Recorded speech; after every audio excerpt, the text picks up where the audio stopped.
اعوذ باللہ من الشیطان الرجیم بسم اللہ الرحمن الرحیم وما يتبع اکثرهم الا ظنا ان الظن لا یغنی من الحق شیئا ان اللہ علیم بما یفعلون۔ سورہ یونس آیت نمبر 36۔ آیت نمبر 35 میں ہم نے یہ بات جانی تھی کہ آپ ان سے کہیں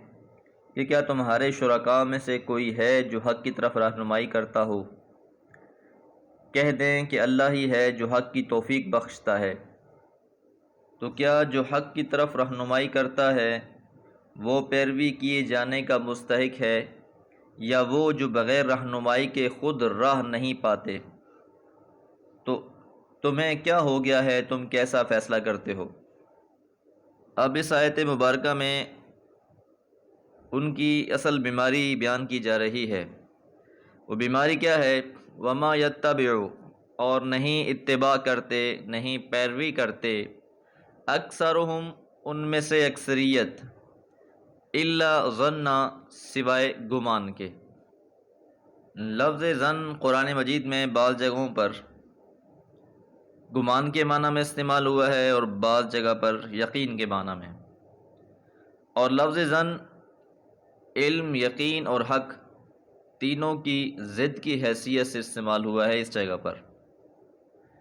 کہ یہ جو اعمال کر رہے ہیں، یہ جو ان کا دین ہے جو خود ساختہ ہے، گوئی اپنی نسبت میں تو یہ کہتے ہیں کہ ہم دین ابراہیمی پر عمل کر رہے ہیں، لیکن حقیقت حال یہ ہے کہ انہوں نے دین ابراہیمی کو تبدیل کر دیا ہے، اور اتنا تبدیل کر دیا ہے کہ اب جو بھی یہ اعمال کر رہے ہیں صرف اپنی خواہشات کے مطابق اور اپنے گمان کے مطابق۔ کئی لوگ ہیں جو ساری زندگیاں گزار دیتے ہیں اعمال کرتے کرتے، لیکن کبھی انہیں یہ توفیق نہیں ہوتی کہ وہ صراط مستقیم کے راہی بن جائیں، وہ تلاش کر لیں، وہ دیکھ لیں، وہ پرکھ لیں کہ جو ہم اعمال کر رہے ہیں کیا اس کا کوئی فائدہ بھی ہے یا نہیں، آیا اس کا شریعت کے ساتھ کوئی تعلق بھی ہے کہ نہیں، آیا یہ اللہ کی کتابوں میں اس کا حکم ہے بھی صحیح یا نہیں، یا اس کی تعلیم پیغمبر کی طرف سے ملی ہے یا نہیں۔ بس اپنے دھن میں عمل کیے جا رہے ہیں، عمل کیے جا رہے ہیں۔ اب جب روز قیامت انہیں اٹھایا جائے گا تو انہیں پتہ چلے گا کہ ہماری ساری زندگی کے جو اعمال تھے جنہیں ہم بڑا اچھا سمجھ رہے تھے وہ تو کوئی حقیقت ہی نہیں رکھتے تھے۔ تو ان کا گمان علم کے برعکس تھا، ایسا نہیں تھا کہ جو یہ عمل کر رہے تھے وہ علم پر مبنی ہو۔ یاد رہے کہ عمل کے لیے علم بہت ضروری ہے، علم کے مطابق تھوڑا عمل بہت بہتر ہے اس عمل سے جو بغیر علم کے انسان کیے جائے۔ اللہ تعالیٰ نے قرآن مجید میں بارہا اس موضوع کا تذکرہ فرمایا ہے کہ اہل علم کو جو فضیلت اور مقام ہے وہ ایک بے علم شخص کو قطعاً نہیں ہو سکتا، اور پھر مثالیں بھی دی کہ کیا روشنی اور اندھیرا برابر ہو سکتے ہیں۔ اور پھر دوسری بات یہ ہے کہ جب علم نہیں ہوتا اور انسان جو اعمال کر رہا ہوتا ہے اس میں اس کا گمان یہی ہوتا ہے کہ ہمارے باپ دادا سے یہ چلا آ رہا ہے تو اس لیے ہم اس کو کر رہے ہیں، حالانکہ ہونا یہ چاہیے کہ جو بھی انسان عمل کرے اس کا عقیدہ اس کے بارے میں یہ ہونا چاہیے کہ یہ اللہ تعالیٰ کی کتاب میں ہمیں اس کا حکم دیا گیا ہے، اس لیے ہم یہ عمل کرتے ہیں، ہمیں رسول اللہ صلی اللہ علیہ وسلم کی تعلیمات میں اس کا تذکرہ ملتا ہے، آپ نے اس کا حکم دیا ہے، لہٰذا ہم اس لیے یہ عمل کرتے ہیں۔ تو اب ان دونوں کیفیتوں میں عمل کا جو یقین ہے وہ بہت مختلف ہوتا ہے۔ ایک انسان اس گمان میں کہ خاندان، قوم، بلادری، نظام اور سسٹم چلا آ رہا ہے تو ہم بھی کر رہے ہیں، اور ایک شخص اس نیت کے ساتھ کرتا ہے کہ میرے رب کا مجھے حکم ہے اور ہمارے رسول صلی اللہ علیہ وسلم کا یہی عمل تھا، اس وجہ سے میں یہ کر رہا ہوں، تو یقیناً یقین میں فرق آ جاتا ہے، اور حق ہوتا ہی وہی ہے جو اللہ اور اس کے رسول کی طرف سے امت کو بتایا گیا ہو، جس کی تعلیم دی گئی ہو۔ آج ہمارے معاشرے کا یہ بہت بڑا المیہ ہے کہ بہت سے ایسے اعمال کیے جا رہے ہیں جن کا نہ قرآن سے کوئی تعلق ہے، نہ سنت رسول سے کوئی تعلق ہے، تو اس لیے ان معاملات میں رجوع کرنے کی انتہائی اشد ضرورت ہے۔ خدا نہ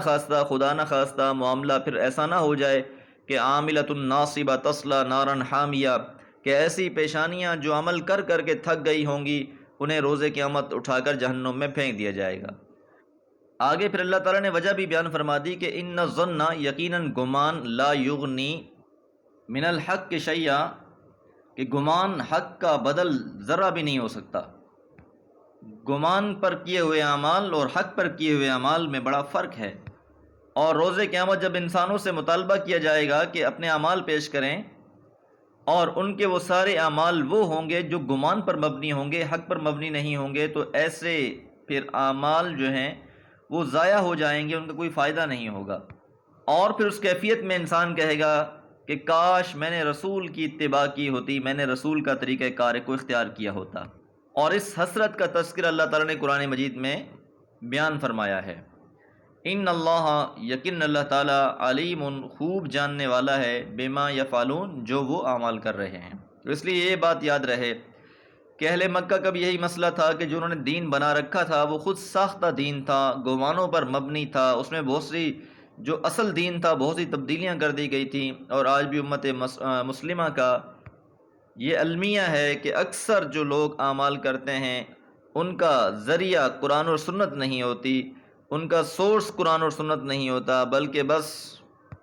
دیکھا دیکھی کیے جا رہے ہوتے ہیں۔ تو یاد رہے کہ دیکھا دیکھی یا گمان کے مطابق کیے ہوئے اعمال کا کوئی فائدہ نہیں۔ اعمال وہی قابل قبول ہوں گے جن کا حکم اللہ اور اس کے رسول کی طرف سے دیا گیا ہوگا۔ اللہ تعالیٰ سے دعا ہے اللہ تعالیٰ ہمیں حق کی اتباع کرنے والا بنائے۔ وما علیہ الا البلاغ۔